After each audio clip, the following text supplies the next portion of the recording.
அனைவருக்குமே வணக்கம். சற்று முன் கிடைத்திருக்கக்கூடிய ஒரு மிக மிக முக்கியமான செய்தி ஒன்று வெளியாகி உள்ளது. சற்று முன் அதிமுகவின் ஆலமரம் சரிந்தது, போலீஸ் குவிப்பு, இது மாதிரி செய்திகள் வெளியாயிருக்கு. ஸோ அனைவருக்குமே தெரியும், அதிமுக பார்த்தீங்கன்னா அம்மா இறந்த பிறகு சல்லி சல்லியாக உடைந்த நிலையில் பார்த்தீங்கன்னா அதிரடியாக நிறைய பிளவுகள் சொல்ல முடியாத அளவிற்கு அந்தந்த பார்த்தீங்கன்னா பிளவுகள் ஏற்பட்டு 3-4 பிளவுகள் ஏற்பட்டு இப்போ அதிரடியாக அதிமுக பார்த்தீங்கன்னா உடைந்திருக்கு. மீண்டும் மீண்டும் பார்த்தீங்கன்னா அதிமுகலேருந்து முக்கிய புள்ளிகள்லாம் பார்த்தீங்கன்னா வெளியேறிட்டு கொண்டு இருக்கக்கூடிய சூழ்நிலையில் இப்போ அதிரடியாக பார்த்தீங்கன்னா தேர்தலுக்குள்ளே இந்த இரட்டை இலை சின்னம் யாருக்கு அப்படின்ற மாதிரி பார்த்தீங்கன்னா அதிரடியாக வழக்கு தொடர்ந்திருக்காங்க. இந்த வழக்கின் அடிப்படையில் அதிரடியாக எடப்பாடி பழனிசாமியினுடைய கதை ஒட்டுமொத்தமாக முடிய போகுது. சொல்ல பார்த்தீங்கன்னா அதிமுகவுடைய ஆலமரமாக இருக்கக்கூடிய எடப்பாடி பழனிசாமி அவர்கள் பார்த்தீங்கன்னா அதிரடியாக கைது செய்யப்படலாம் அப்படின்ட்டு பார்த்தீங்கன்னா பேச்சுவார்த்தைகள் நடந்துட்டு இருக்கு.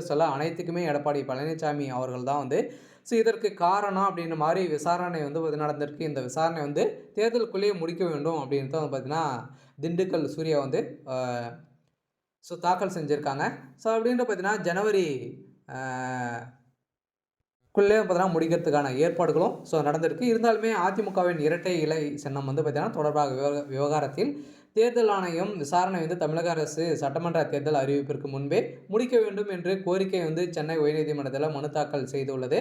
இம்மனுவை திண்டுக்கல் மாவட்டத்தை சேர்ந்த சூரியமூர்த்தி தாக்கல் செய்துள்ளார். அதிமுக உட்கட்சி பிளவு ஏற்பட்ட பிறகு இரட்டை இலை சின்னத்தை யாருக்கு ஒதுக்கிடுவது என்பது தொடர்பான பல வழக்குகள் நிலுவையில் உள்ள நிலையில் இதில் ஒரு வழக்கை சூரியமூர்த்தி தொடர்ந்து அதில் உட்கட்சி விவகாரம் தீரும் வரை இரட்டை இலை சின்னத்தை பார்த்தீங்கன்னா அதிமுகவுக்கு ஒதுக்கக்கூடாது என்று கோரிக்கை வெளிப்படுத்தி வரும் நிலையில் வழக்கை விசாரித்த உச்சநீதிமன்றம் சூரியமூர்த்தியின் கோரிக்கை தேர்தல் சின்னங்கள் ஒதுக்கீடு விதிகளில் அடிப்படையில் ஆயுறுமாறு இந்திய தேர்தல் ஆணையத்திற்கு உத்தரவிட்டுள்ளது. ஆனால் தேர்தல் ஆணையம் இதுவரை இறுதி முடிவு எதுவும் எடுக்கவில்லை என கூறப்பட்டிருந்தாலுமே இப்போ அதிரடியாக பார்த்தீங்கன்னா அதிமுக இருக்கக்கூடிய செங்கோட்டையன், அதே மாதிரி பார்த்தீங்கன்னா ஓபிஎஸ் அவர்கள் பார்த்தீங்கன்னா பிளவுகளாக போயிருக்காங்க. டிடி தினகரன், சசிகலா இவங்களாம் பார்த்தீங்கன்னா பிளவுகள் இருக்கக்கூடிய நிலையில் இவருக்கு மட்டும் எப்படி இந்த இரட்டை இலை சின்னம் கொடுக்கப்படும் அப்படின்றத பார்த்தீங்கன்னா வெளிப்படுத்துவோர் நிலையில் அனைவருமே வழக்குப்பதிவு செஞ்சுருக்காங்க. இந்த வழக்குப்பதிவின் அடிப்படையில்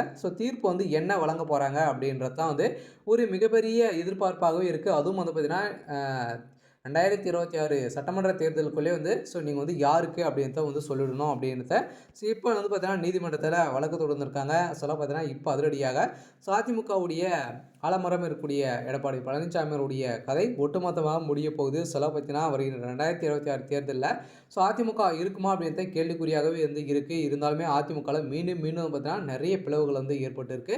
இருந்தாலும் என்ன செய்ய போகிறாரு அப்படின்றத வெயிட் பண்ணி பார்க்கலாம். இது மாதிரி